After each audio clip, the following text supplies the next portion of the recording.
Hello, everyone. Thank you so much for joining us. My name is Fawcett, and I'm a non-executive director of INSEAD. I'm delighted to introduce this session on understanding developing opportunities across carbon markets.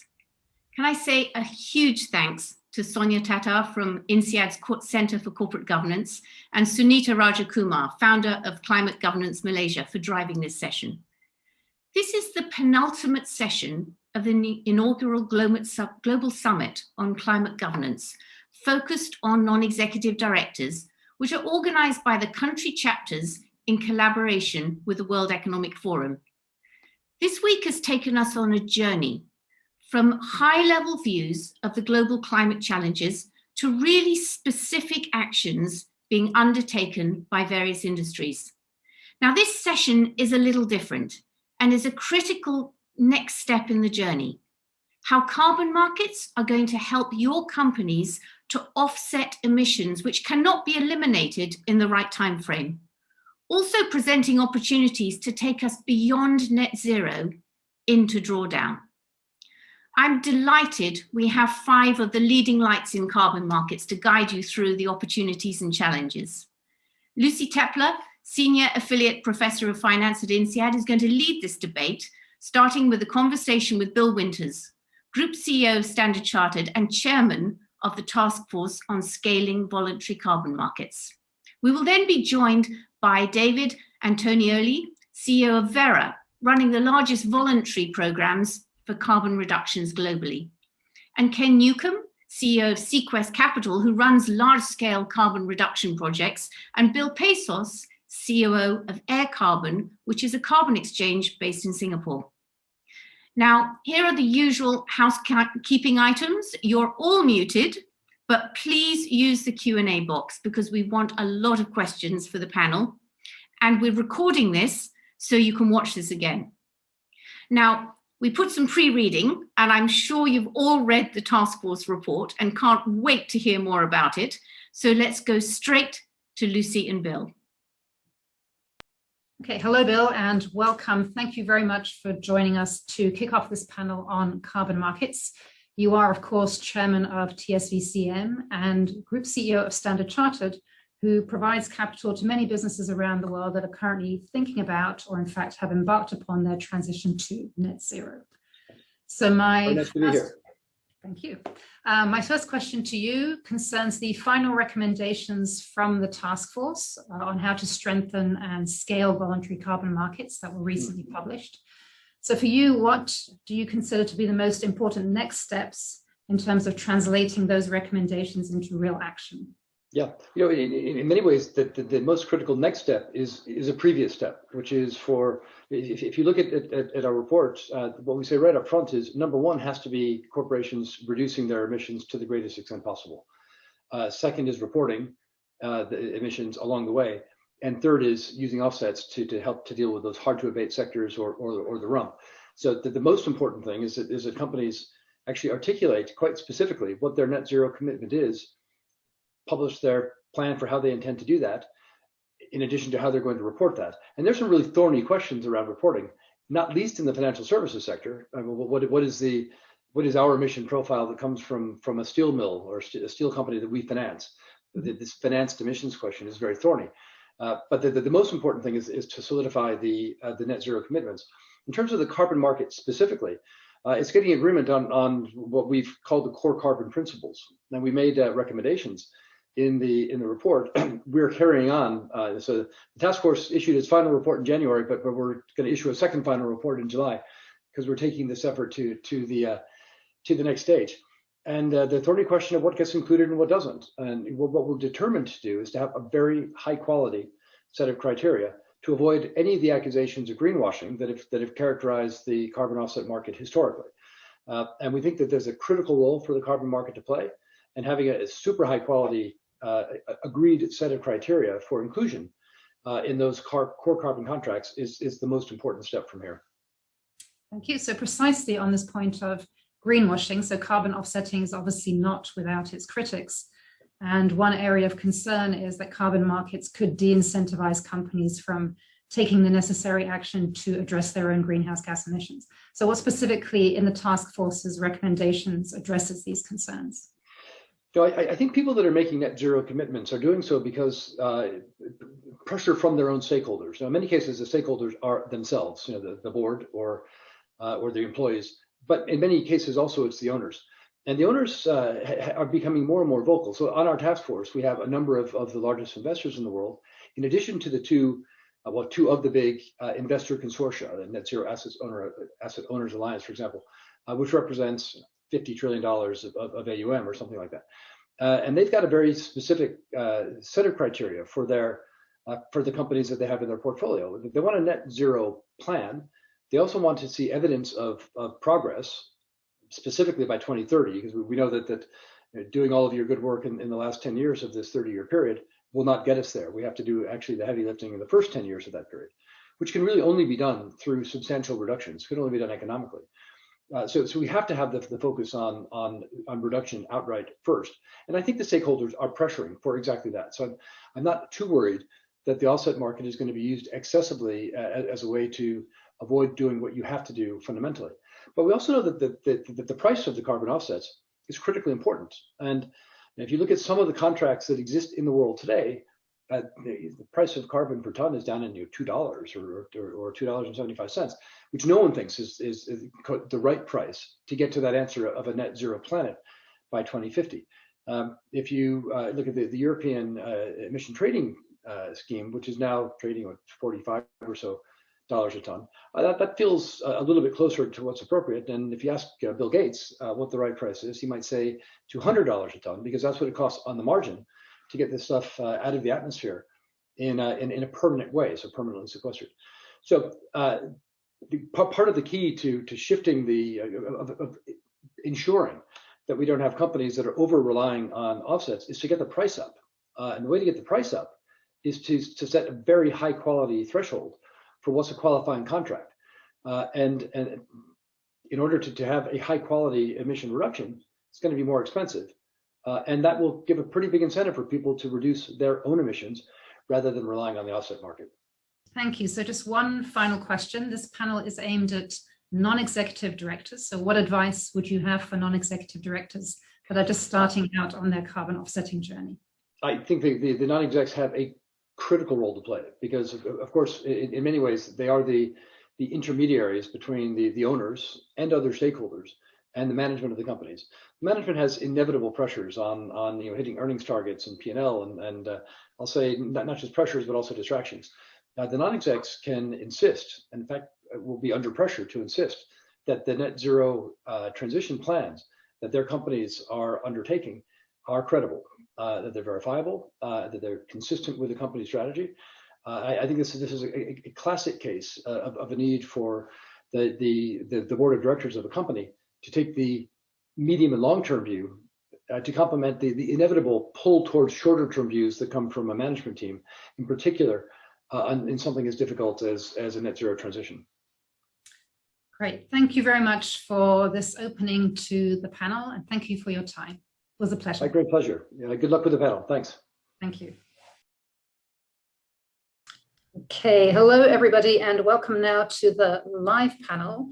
Sadly, Bill Winters wasn't able to join us in person, but we're delighted that we were able to film this short opening conversation with him. So Bill already raised a number of very important issues around carbon offsetting, for example, the need for high quality credits and how investor pressure and the pricing of the credits themselves will help ensure that companies don't rely on them too much, only as a last resort when getting to net zero. So to discuss these issues and many others, I am delighted to welcome my distinguished panel of experts from the carbon markets. So Karen has already introduced you all, but I would add one thing to Karen's introduction, which is actually the three of you together in a way represent the life cycle of a carbon credit, from the projects that reduce the greenhouse gas emissions through to the standards and verification that convert the emissions reductions into a carbon credit, and then finally to the exchanges on which a carbon credit can be traded before it is ultimately purchased and retired. So welcome to you all. I think we should start our conversation maybe at the start of this life cycle with the projects.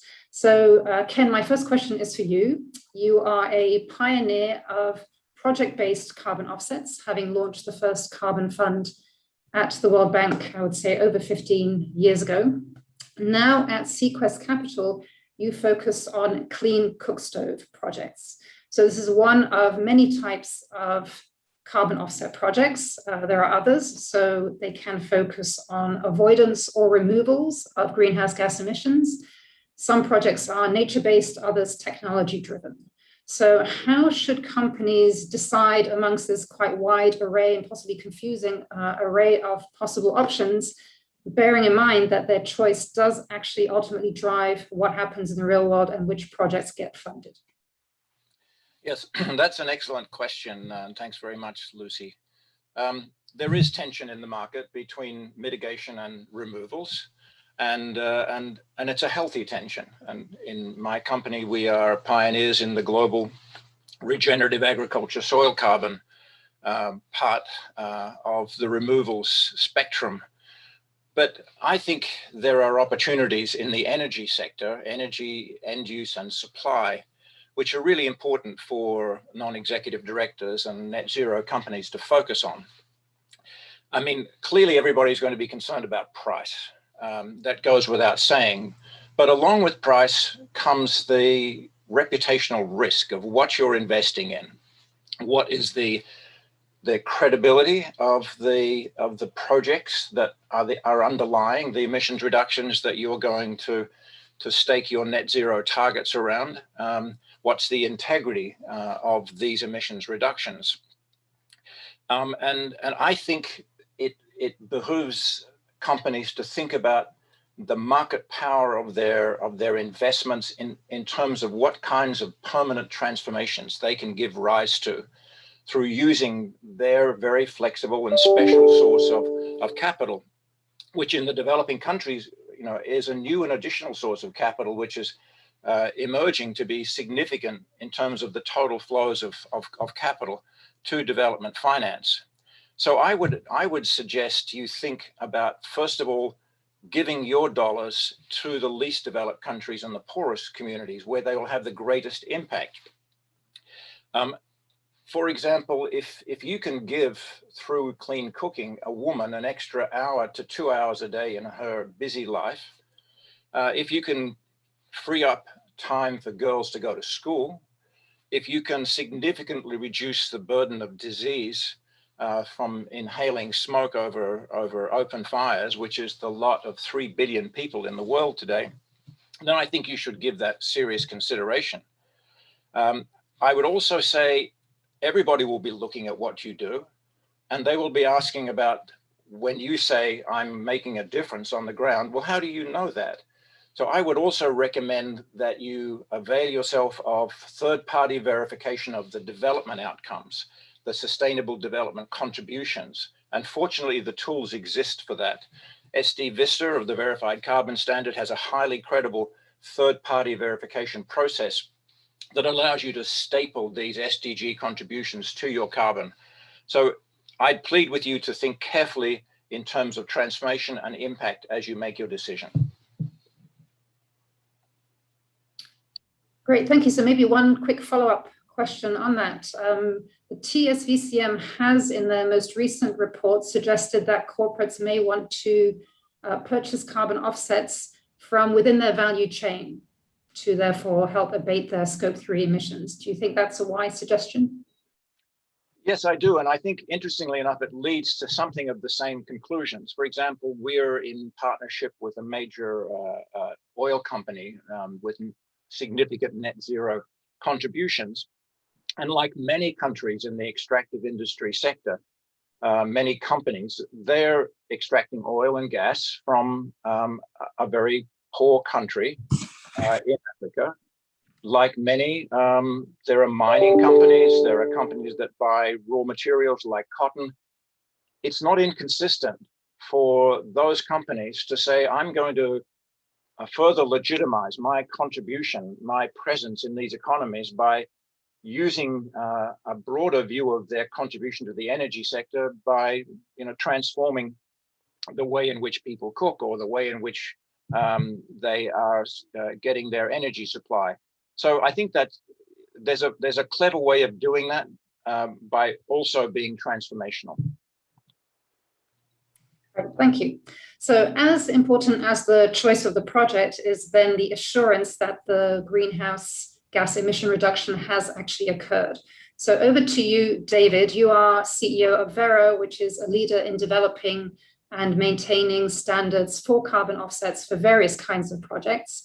And under your sort of flagship VCS program, you certify that the greenhouse gas emission reduction has occurred, subject to very strict rules and requirements. And then this allows the emission reduction, obviously, to be converted into a carbon credit, in your case, the so-called VCU, verified carbon unit. So I think VCS is the largest such program, but there are many other standard setters in the project-based carbon offset market. So how should companies and boards and NEDs think about navigating all the different standards that they may come across, and what are the key issues they should focus on? So for example, are there risks associated with the fact that these standards are continuously evolving and maybe a project that would qualify today, 5 years down the road, may no longer be additional? Great question. Thank you again for the invitation to speak, and it's a pleasure to be here. So let me start with describing or talking a little bit about what Bill Winter was referring to as the core carbon principles that the Task Force for Scaling Voluntary Markets is setting out.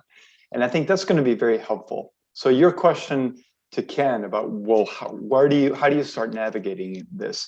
You know, there are a number of projects in the market, and in the case of the VCS program, they all meet the same basic rules, right? We have basically a constitution that one has to follow in order to create a credit. And those high-level principles include elements like there has to be a clear and transparent process for developing an accounting methodology.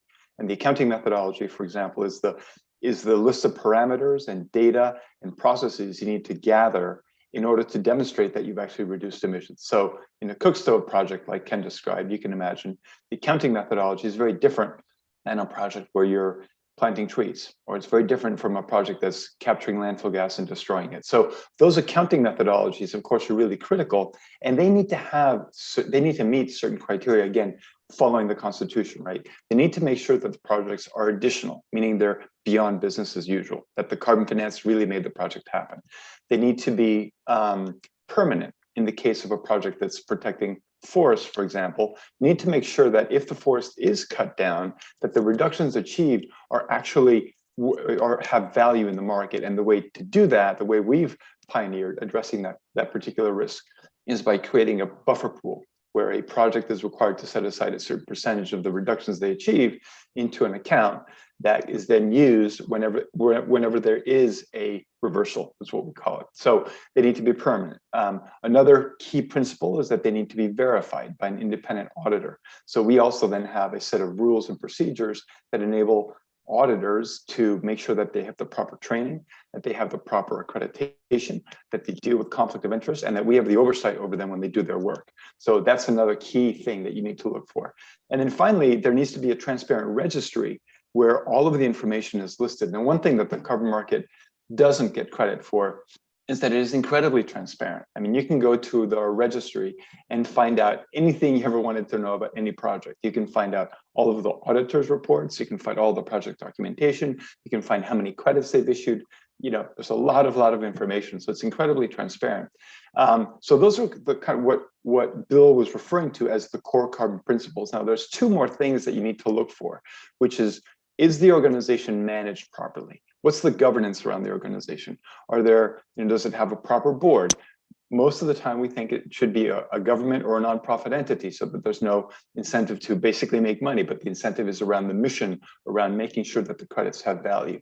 And then are there public participation processes embedded in the rulemaking process so that there's transparency and accountability, and we're able to bring in new insights, best practice, and new scientific findings. So all of those are going to be, hopefully, will come out as the core carbon principles, and will set a benchmark level of quality. And so what I think is going to be really important and interesting is that the market will go from being one where you have a lot of due diligence being done by, the non-executive directors and everybody having to dive into specifics of projects, to maybe being able to buy these credits on an exchange through a standardized contract that they will know have a basic level of quality, and they'll be comfortable with that. And that will drive volume and enable more people to come in, because not everybody has the ability or the desire to dive in and really understand all of these different aspects of these projects, which, there are many, and there are so many great projects, it's hard to choose from. It's like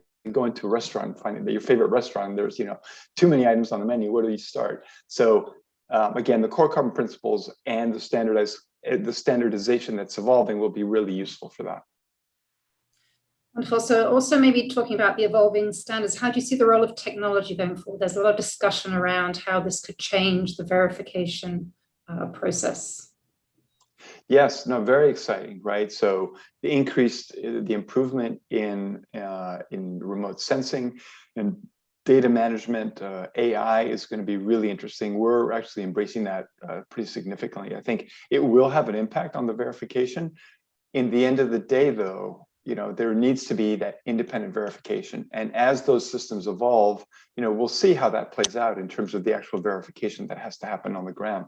But, if we were to have confidence that it can be done at scale, or even, bespoke manner, then by all means, I think it's good, because one of the things that people are concerned is that it does cost to make this happen, right? So take a cook stove project that Ken described. You have to have a verifier go on site and see that the stove is still operational. So that costs money. So if you can have more effective and efficient systems to do that, that's great. We can reduce the transaction costs. And that's, of course, we all look forward to that. Great, thank you. So on to you, Bill, and exchanges. So historically, companies have typically acquired their carbon offsets by investing directly in projects or through brokers. But now we're seeing an increasing volume, a small but increasing volume, being traded on exchanges. So as a company thinking of buying credits, how should I think about the role of exchanges? And then maybe can you tell us a bit about the types of credits that are currently being traded on exchanges like yours, Air Carbon, which recently launched in Singapore, and maybe how they differ, and to what extent it's even possible to standardize a carbon credit to the point that it can have serious trading volume?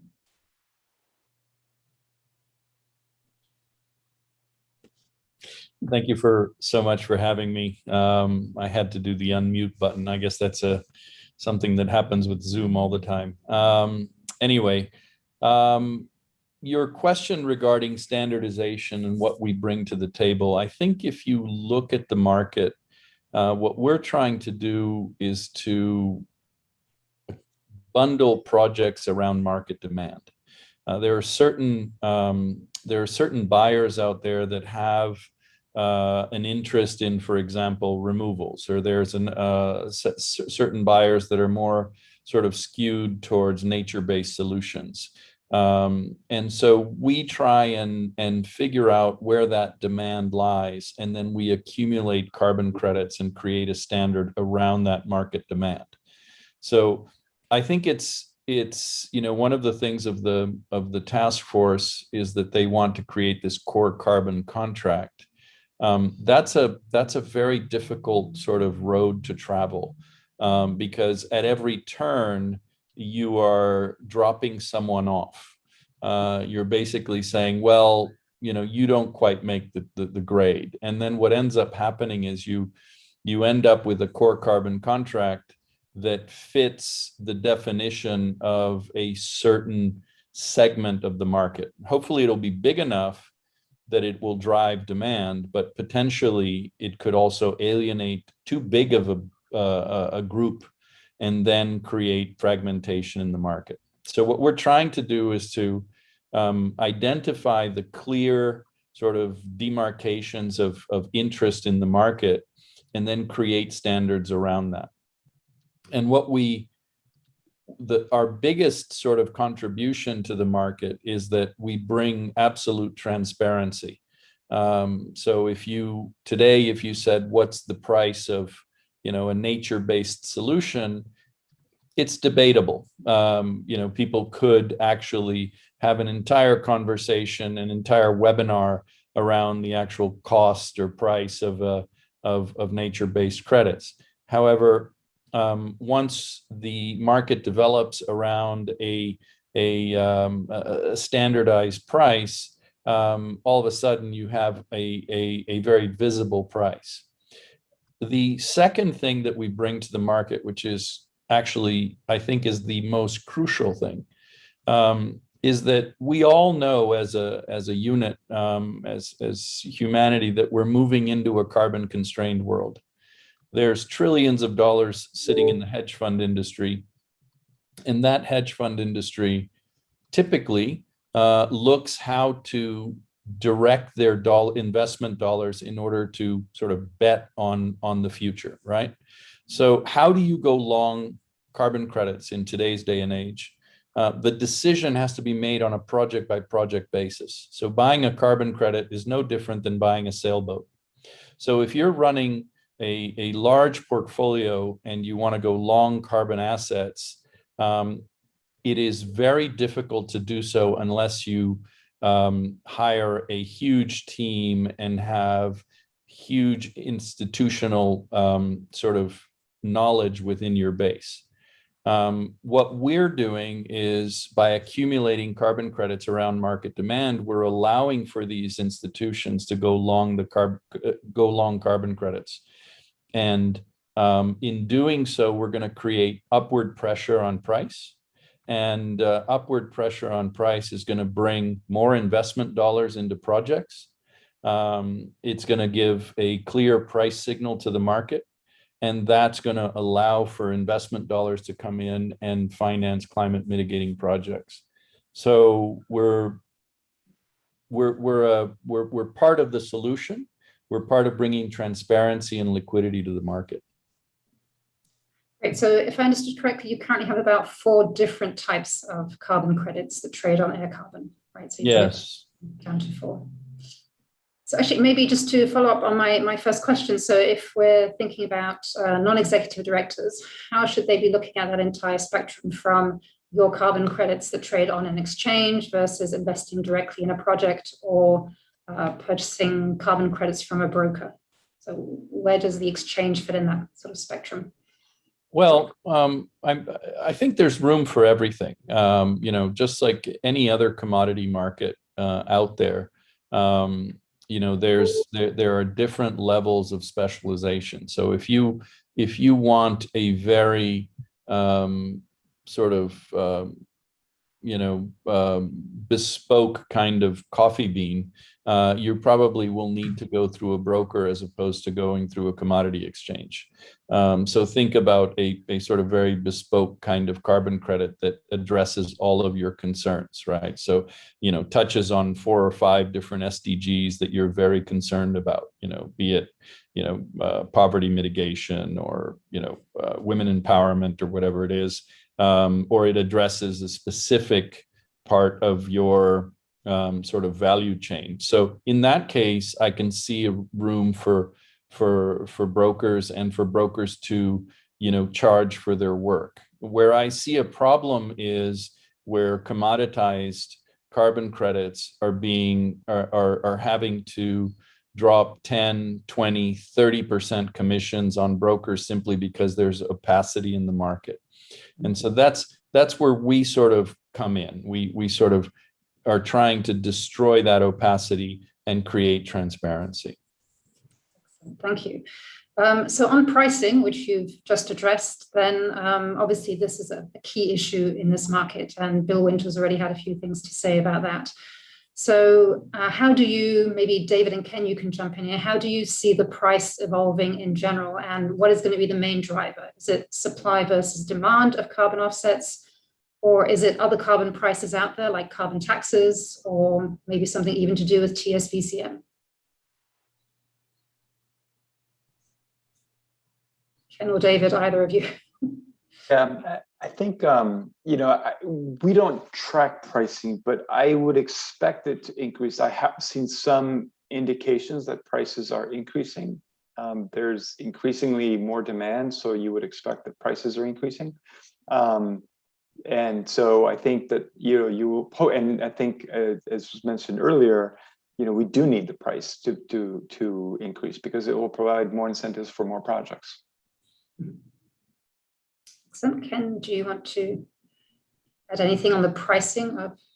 Yeah, if I can make a comment, look, in the early going, there will be a lot of purchase of what we call overhang credits from earlier vintages, from projects that are still alive and have some capacity to produce carbon. So I wouldn't be misled by the traded prices on the exchanges at the moment, which may be around $2-3, because that's a rapidly vanishing pool of carbon. And as discriminating buyers, such as those that are listening in to this webinar, begin to place their orders, they are wanting to be associated with newer projects which they have some impact on making happen. And new projects are, because the rules are changing, the whole credibility is being supported by eliminating some kinds of assets, like renewable energy is no longer a credible source of creating emissions reductions, because for the most part, it's economic by itself. You take away a lot of the earlier Kyoto period emissions reductions and they're vanishing. Scarcity is setting in, prices will go up. And if you were investing in new projects, you expect to pay much more money to have those especially transformative investments happen. So my view is that prices, they must clear above $10 in the relatively near future. So don't look at the market and say, it's going to cost me $2-3 and that's great because I can save a lot of money. It's the wrong attitude. They're risky investments, and that's not a good price signal to determine your budget for the future.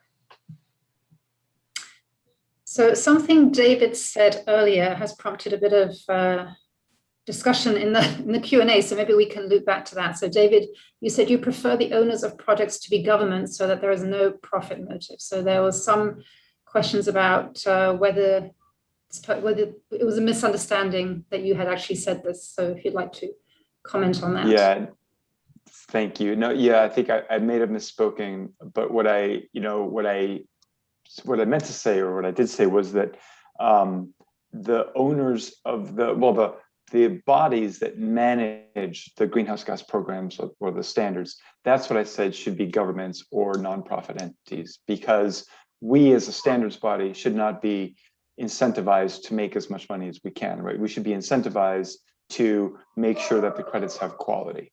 And we do that by making sure that the rules stand up. So great example on that is one that Ken just mentioned about renewable energy projects.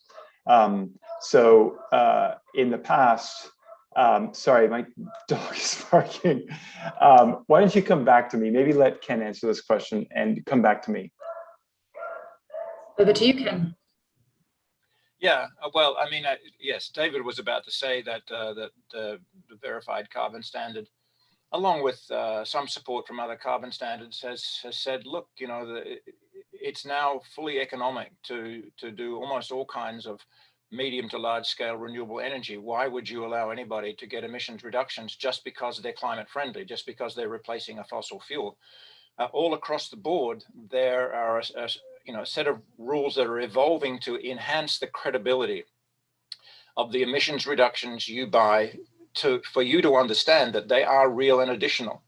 And that's so important for the emerging voluntary carbon market, that you can count on the credibility that you're avoiding, your pollution is being offset by a real reduction somewhere in the world, whether it's a removal or a mitigation. And I can assure you the rules are changing dramatically from the Kyoto era, and that the standards like Verra and Gold Standard and Climate Action Reserve are under tremendous pressure to legitimize only real and additional emissions reductions. Can I just say one thing that I think is, it's almost a bit of a head scratcher, is that there's a lot of talk about the integrity of the carbon markets. And I think David alluded to this. I sleep very soundly at night knowing that Verra is looking at the carbon, issuing carbon credits. I mean, the way that the procedure credits through robust, is extremely transparent. Same thing with gold standard, the same thing with many of the other standards. So this idea that we need to fix this part of the market is a little bit confusing to me. So in fact, with very rigorous standards, there's less and less risk of greenwashing or some kind of risk with the projects themselves. But is there risk coming from major technology changes or regulatory changes that you can see for this market? I think there's some, I mean, you know, as a standards body, one of the things that we have to look for are what we call, you know, the additionality curve, right? So what's additional? And it really plays out in two areas at least. So the first relates to regulations. So the first test that we do when a project comes in is like asked, is this required by regulation? And if it's required by regulation, then it's much harder to make the case that it's additional because it should be happening anyway, right? So as regulations start to be implemented around the world, this will reduce the scope for voluntary action in many cases. So for example, landfills, pretty soon, hopefully, you know, governments will tell all landfills, like, you must capture and destroy the landfill gas, period. You can't just let it go to the atmosphere. That will reduce the scope for landfill gas projects. Countries will start regulating renewable energies, for example, or promoting them more effectively. But that one gets into an interesting angle, which is more the technology side, right? And as we discussed, renewable energies are already cost competitive with fossil fuels. So we no longer credit them. And this goes back to my previous point. You know, if we were a profit-driven entity, we probably would have had a harder time saying no to renewable energies because it would have meant a lot more money. But we said, no, we don't want to accept these projects anymore because they are now cost competitive and they don't need carbon finance. So we need to be looking ahead also at what we call the technology curve, right? What are the technologies that prior used to not be cost competitive, but now are in the marketplace? And as soon as they reach that level, we need to stop crediting them. But this gets to one really quick point I wanted to make to your earlier point, Lucy, which was what happens when projects are no longer additional, right? And I think that is a really important thing to understand, which I think ultimately, you know, it's hard to think of a project no longer being additional. What happens when you assess additionality is you look at the investment case at the time the project is basically, you know, the risk capital and the money to make the project happen is brought together. There are a certain set of circumstances that govern that transaction. And at that time, that's when you assess additionality. Now, take a renewable energy project that might have been registered in 2015 with the VCS program. At the time, that project still was considered to be viable because of the carbon finance, and so we approved it. But now in 2021, you know, renewable energies are no longer additional, but that means any new projects. Existing projects are still absolutely fine because the additionality was determined at the time the project was registered. So that's really an important thing to clarify because there's a real misconception in the market going around that like, oh, renewable energies are no longer additional, therefore I can't buy any renewable energy credits. That's not true. They're in the market, they're legitimate, they will run their course. But again, corporates have to decide what kind of credits they want to buy. And renewable energies are one option, but they may want to start investing in projects. And, you know, that gets into the bigger question of what the kind of credits you want to buy, what kind of stake you want to have in a particular project, whether you want to have sustainable development outcomes included, and so on and so forth. Lucy, perhaps I can give you an example of this kind of dynamic nature of additionality. Lithium-ion battery storage, of course, is an emerging technology driven largely by the electric vehicle market, which is beginning to penetrate power systems. And it's a tremendously important technology, but it's currently probably $200,000 per megawatt hour. And it needs to get below 100,000, maybe to $80,000 per megawatt hour of capacity to be able to bring, say, solar and wind captured mostly during the day or outside of peak into the peak of power systems that are dominated by coal. So right now, investing in lithium-ion batteries, providing carbon finance to effectively lower the cost of this well-established technology and utilities is going to bring about this transformation, bring the learning curve down, And it'll probably take I would say 6, 7, 10 years before that storage allows you to pretty much eliminate coal completely, because you can capture solar energy through the 6 hours, 7 hours in a day and deliver it into the evening peak cheaper than you can generate coal. That price point will be observed. That's what David was talking about, that that additionality is time bound for certain technologies, and the opportunity of the voluntary carbon market is extraordinary to drive these technologies down the learning curve. And it's the job of the carbon standards to be, to have the intelligence on the market to say, these are now standard, these are now business as usual. There's no longer any need for carbon finance to catalyze these transformations. But there are so many opportunities for transformation at this point that buyers who are looking to invest should think transformation. What can the power of my purchasing power do in seeking my net zero objective to bring about permanent transformations, all the way from clean cooking to major power utility transformations to 100% renewables.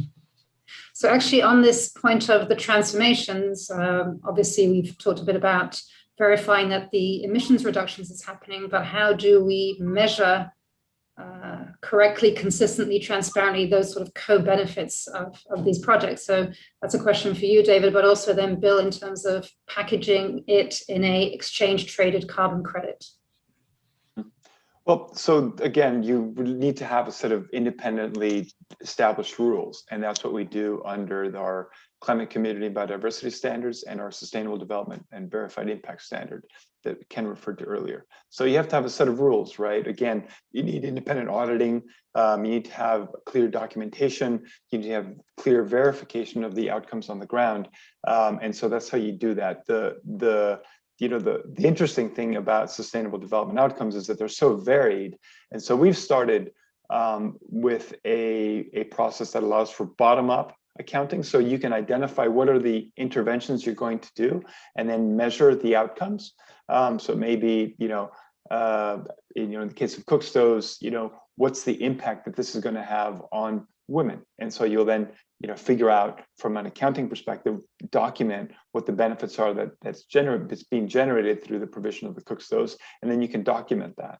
And there's a number of the others, there's education, there's clean water, there's a whole bunch of things that these projects can provide. And so it's a matter of documenting and having an independent trail of verification that allows you to stand behind the claim that you're making. But we're finding more and more that these claims are really critical and very important for the outcomes that people are certifying, but also because, as Ken mentioned, it's driving finance to some very some part of the population that often is far removed from the central government and don't get much help at all. So these are really, in many cases, life-changing kinds of investments. So as I hand that over to you, Bill, then you said the credits that you trade on the exchange are driven by demand. So what kind of co-benefit contracts are in demand?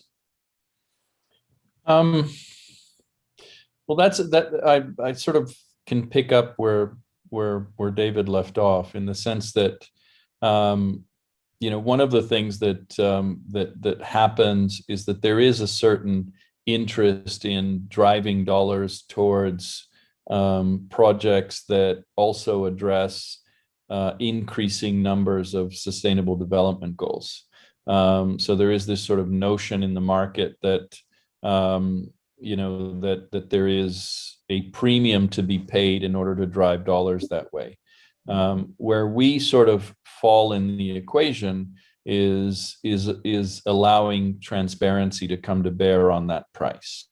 If you do an over-the-counter price transaction between two parties, and one of the parties is the buyer, the other one's the seller, and the buyer is paying a 20% premium over what a comparable credit would be trading at because it has these additional SDGs, it becomes information for the buyer and the seller and no one else.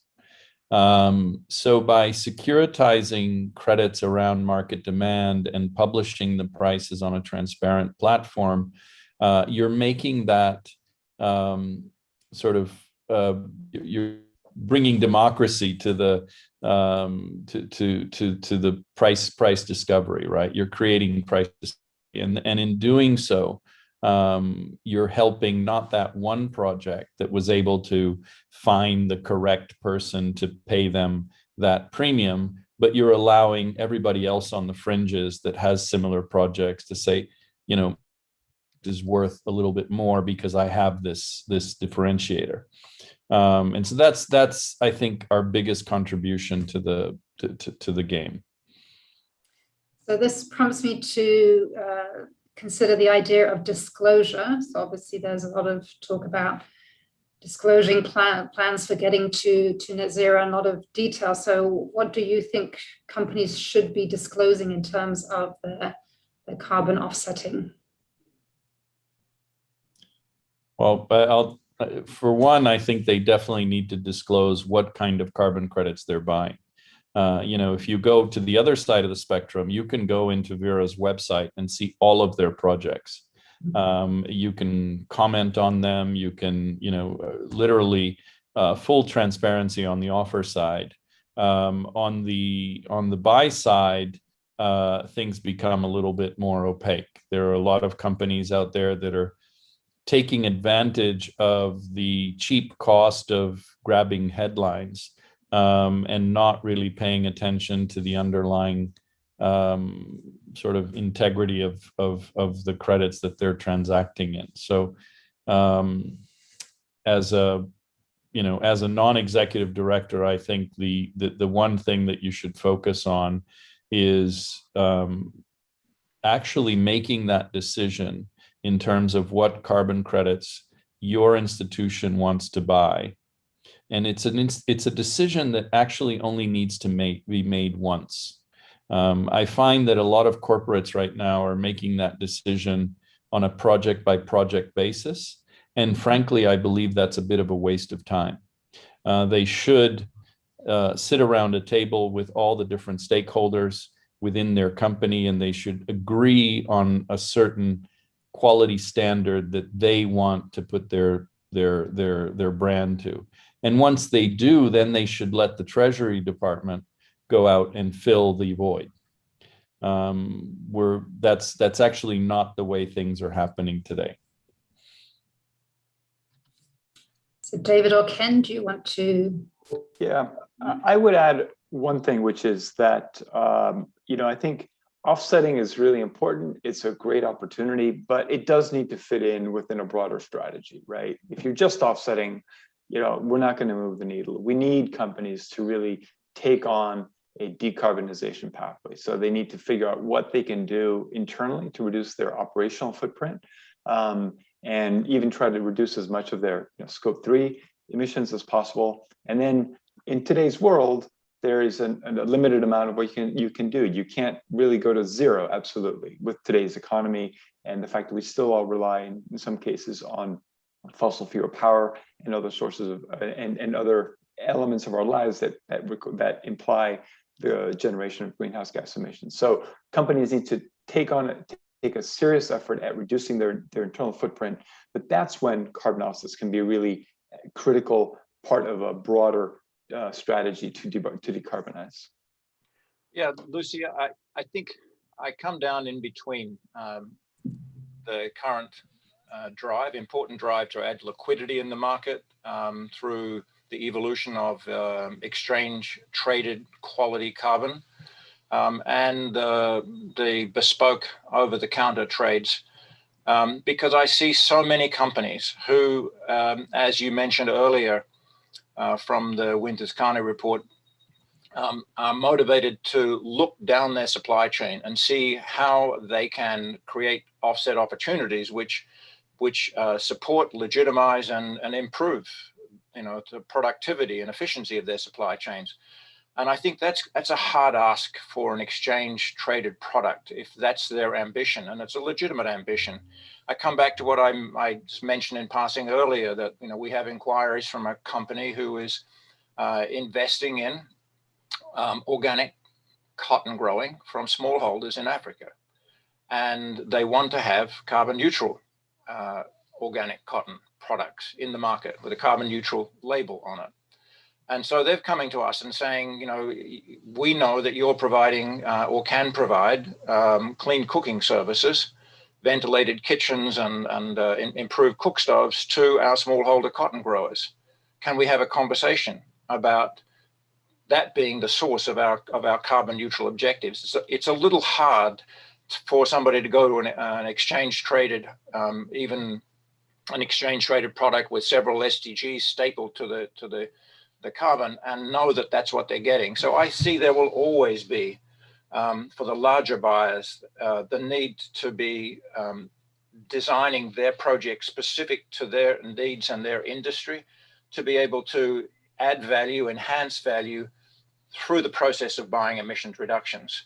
For smaller companies or companies that don't have this supply chain opportunity or nexus, I think exchange traded products are absolutely critical, and that's why I'm strongly supporting an exchange traded product which has at least 4 SDGs, you know, a staple to each carbon credit, verified credibly by SD Vista of the Verified Carbon Standard. I think that's going to be a premium product for those who don't have the time and don't have the justification to think more deeply. But the market is clearly split between these two sets of buyers.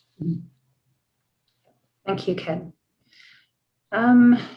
Maybe one final question from me. So when should companies start with their carbon offsetting? Is there any point in waiting at this point? Maybe Bill? Well, if they wait, then they're going to spend more money. That's the simple response is the lead times to get good quality carbon at reasonable prices are long. You don't turn on the tap to projects which generate scale quickly. And if you want to satisfy your needs with quality and have delivery certainty to meet your objectives that you've achieved, that you've been mandated to achieve by your stakeholders, your board, your shareholders, by your marketing to your consumer base, you better start now, because I think the market is contangoed, the prices are going to go up because scarcity is setting in.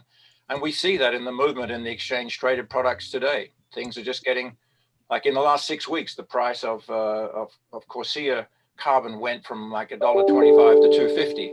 6 weeks. I mean, start now, think carefully, and get out front. Ditto. Ditto also from David? Yeah. Okay, so maybe rephrasing it slightly, obviously there's some knowledge gleaned from this webinar, but what else do the boards, the NEDs need to have in place before they launch into this? Or is it just a minimum basic knowledge and off we go?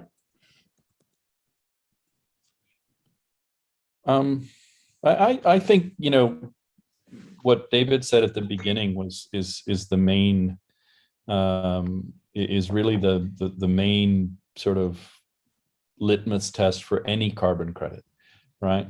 So, you know, is it verifiable? Is it permanent? You know, those kinds of questions are the sort of questions that directors need to have.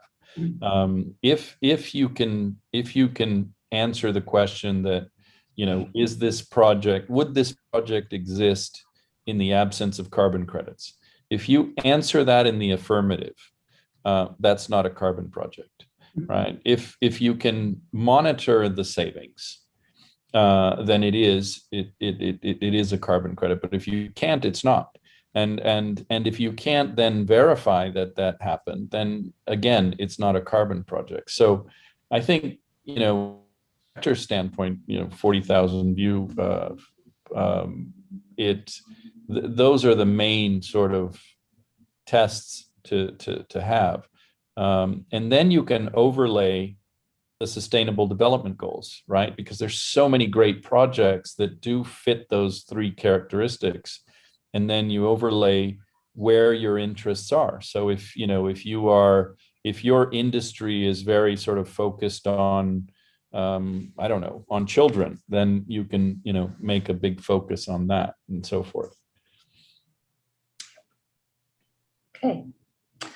We're getting close to coming up to the hour. So maybe just one more question from the from the Q&A. So we have been integrating these questions as we're going along. So we have one about whether a carbon tax wouldn't be better than a carbon price, or should there be a combination of both, given 2030 is really just a blink away? So maybe just one of you, in the interest of time, could comment on carbon taxes versus carbon prices, carbon credit prices. I could crack at that. I'll try to be brief. I think a carbon tax is a form of carbon price, right? So it's not necessarily different. I think the key here is that we're not seeing carbon taxes around the world, and governments are not yet stepping up. And so that's why, in many ways, I think, is why corporates are now taking a lead in trying to solve climate change, and why it's really one of the main bases for why this market is growing, because corporates are saying, where's the action? We have the problem right on our doorstep, and governments are not doing enough. If governments enacted carbon taxes, then that might change, and that would certainly be good. I think we would welcome that, but we're not seeing that enough, and that's why you see this market taking off. As governments start to implement policies, maybe companies will feel like, okay, well, maybe it's under control and I don't need to do something about it. But I don't see that happening in the near future. So that's why you see so much interest in this market, because the problem is not being resolved. Thank you. I would also say that you need both. You need both, and they serve different purposes. The general price signal in the market should affect everybody's behavior, but not everybody can make decisions of a transformative nature. And those large companies, the net zero companies that are really talking about, hundreds of thousands to millions of tons of offsets at the margin of everything else they're doing, they have the opportunity to influence policy and influence the direction of technology change and to be transformative, as we've discussed. Not everybody has that opportunity, and not everybody is motivated to do that. So a carbon tax, it lifts all boats, if you like. And it raises the bar about general behavior that consumes carbon intensive goods and services and products. So I don't see them as mutually exclusive. I actually see them as really highly complementary. It is important, though, that a carbon tax allow for the payment of the tax through carbon credits, because then it drives investment into the most efficiently priced projects. Yeah, that's a very good point. Let's look at the example of Colombia, who is the Colombian government has said, we're putting a tax on all petroleum importers, all petroleum products that are traded in the economy. And you have the opportunity of paying that tax, currently around $5 a ton, but ratcheted up over time to maybe 7 or 8. Or you can do emissions reductions on projects inside our economy, which decarbonize and which transform various sectors of our economy, like avoiding deforestation and replanting and all sorts of activities. They're stimulating project activity, which is meaningful to their social and environmental objectives, through a carbon tax, by saying you can offset 100% of this tax by submitting emissions reductions from legitimate activities inside our economy. South Africa is doing something of the same. Others like Chile and Mexico are contemplating this. I think that's smart policy. Yeah, I would add one thing to that, which is final point. With that example, you're actually getting the benefit of an increase in pricing, which sends a price signal to everybody consuming the fossil fuels, in the case of Colombia, but you're also getting a direct benefit from the investment in projects. So it's an incredibly efficient tax or policy from an administrative perspective, because the government doesn't have to decide what to do with the money, right? It gets invested directly to projects. So I think it's a brilliant policy, and hopefully we'll be seeing more of those.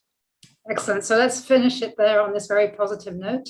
So thank you very much to my 3 panel members for your time and for your insights. In the interest of time, I'm now going to hand it back to Sunita of Corporate Governance Malaysia. Thank you all.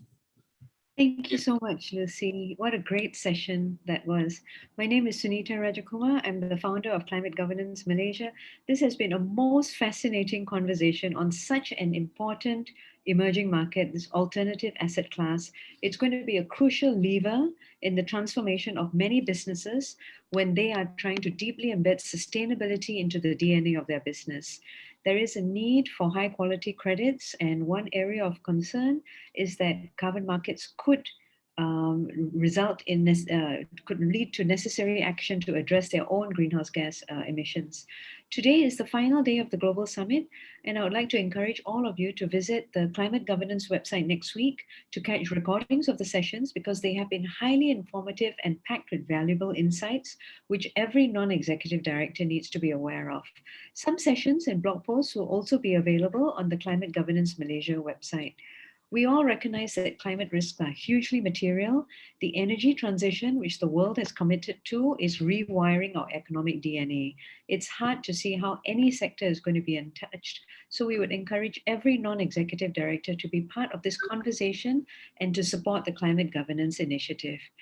Many thanks to our panelists for their time and valuable insights. I've made about 10 pages of notes, which has really helped us to understand the nuances and complexities of the carbon markets.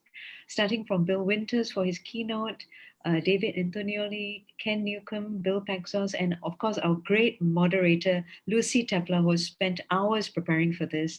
Thank you to INSEAD for their generous support of this climate governance initiative, Karen Fawcett, who was the key driver to curating this session, to the hardworking Climate Governance Malaysia team behind the scenes, and to everyone else on this webinar. You have been a fabulous audience. Goodbye, take care, and stay safe. Thank you.